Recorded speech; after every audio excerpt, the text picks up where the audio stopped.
This is a lovely collaboration between the most amazing oboist, Molly Sellors.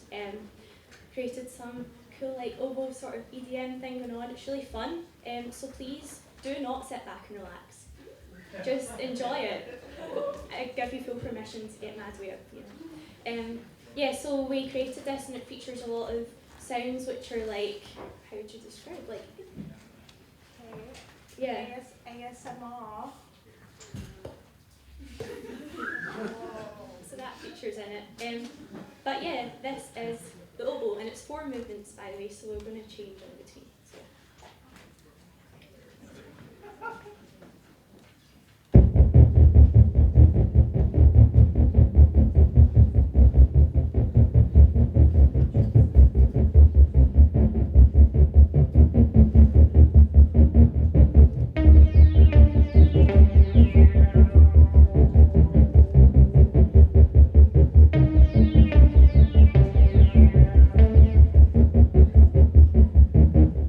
Oboe, spelled O-B-O-E,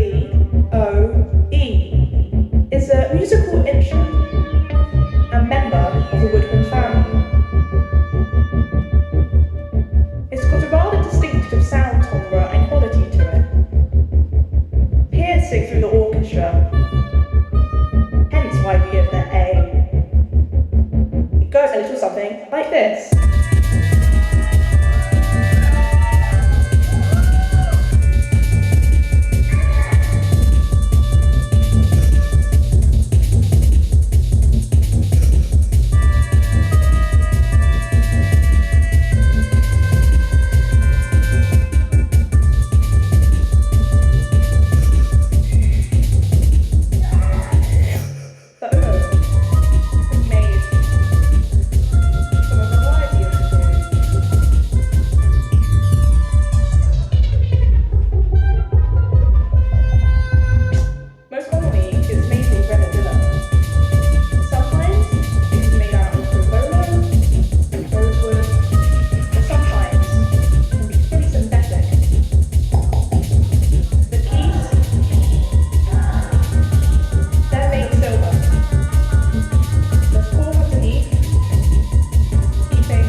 Oboists can too, but we have to mainly, if you want to develop, you have to sort of make them yourself.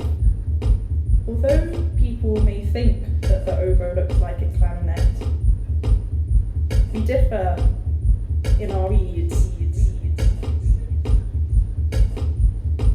Although people may think that the oboe looks like a clarinet, we differ in our reeds.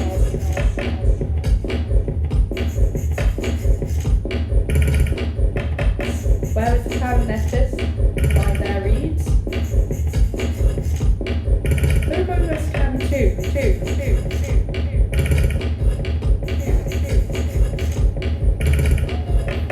But we have to mainly, if you want to develop, you have to sort of make them yourself.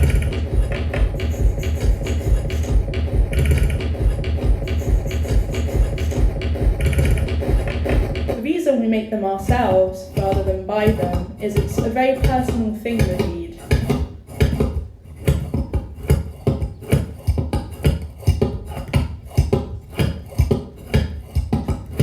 To make a good sound on the oboe, there are three main components. One, the embouchure. Two, air. And three,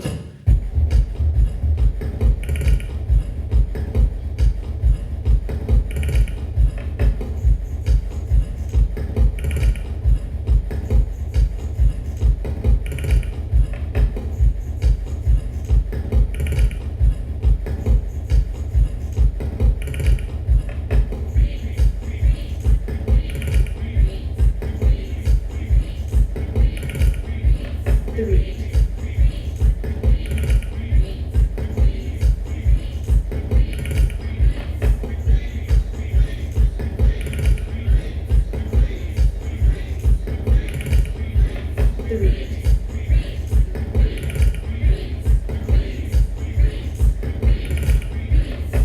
So we make our own reeds to sort of suit what we want.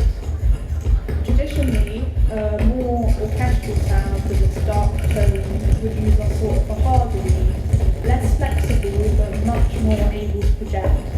On the other hand, for me, I use a softer reed that's much more flexible. I find I can do a lot more sort of colours with this, and that's what works for me.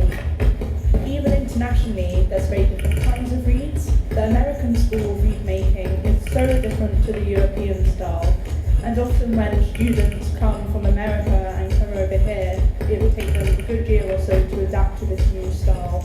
Again, the embouchure is different, the reeds are different. It gives the oboe very distinct sounds around the world. They make things that the oboe looks like a clarinet. We differ, you know.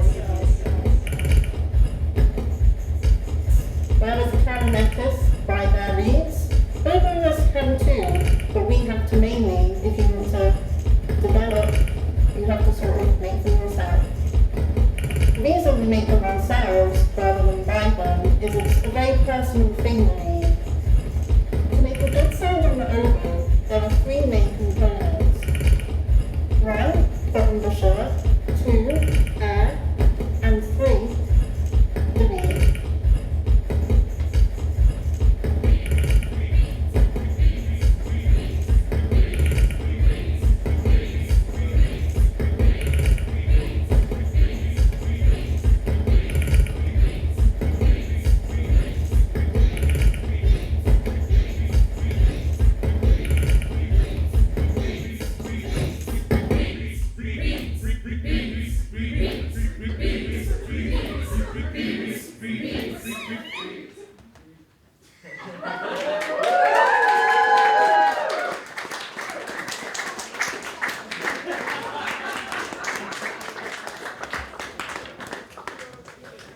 recorder. I came to that in the village church in my village of Oboe in West Sussex.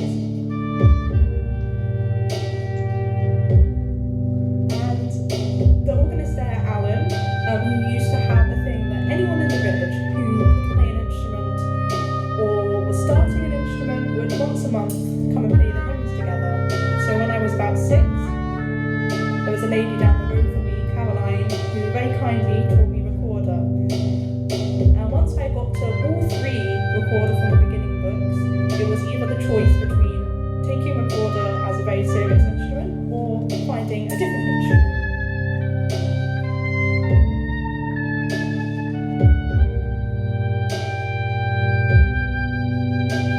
And when it came to choosing, I was very sort of aware the recorder is mainly used in Baroque, whereas if you chose an instrument such as the violin or the trumpet, you could play it in a variety of settings such as chamber music, orchestra, band.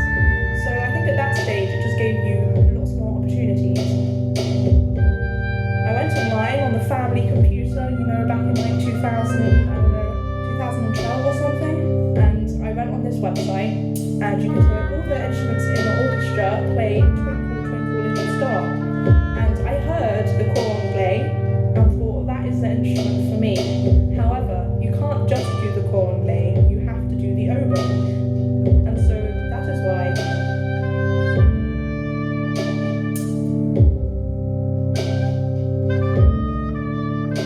I came to the oboe.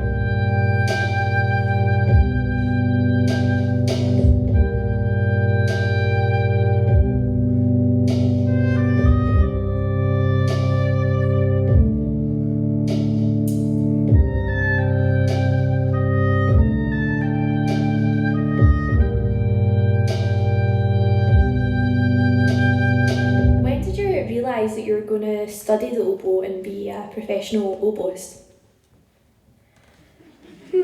I think I was probably about 15 or 16. Originally I'd started on the violin and then oboe sort of just took over. I think when you're young, you get a lot more opportunities to play the oboe than you do on the violin, so it's sort of a natural progression. And I guess, I don't know, I've just always really enjoyed music.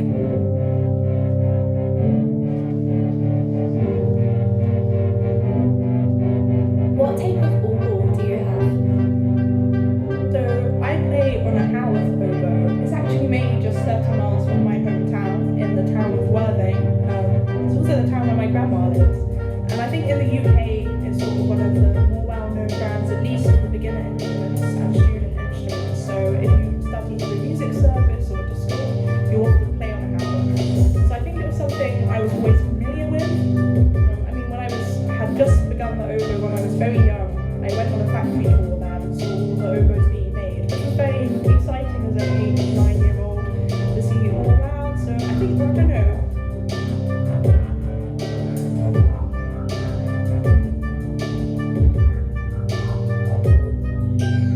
I guess it's got some sentimental localness and just familiarity from sort of what I've always known since I was very young.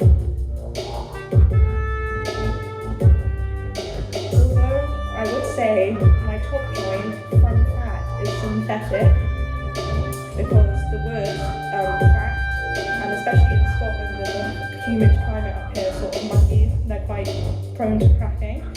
So mine's synthetic, it's very swirly, it's very nice, but they are made of the same material they make Mont Blanc pens out of.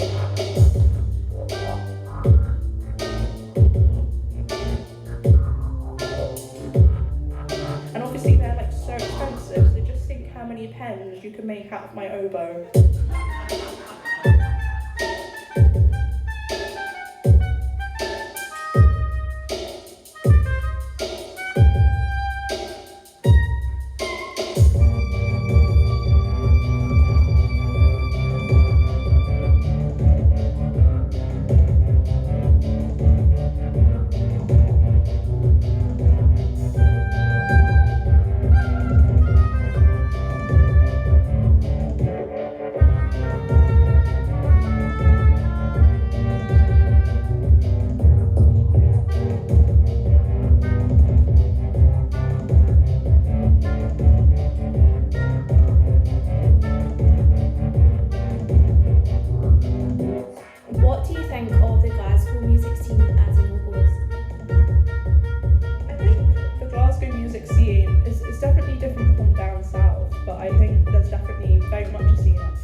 think the people who seem to live up here, I think it's lots of people who sort of do their own kind of projects, and it's very small, so I guess it's nice you sort of know everyone within Glasgow.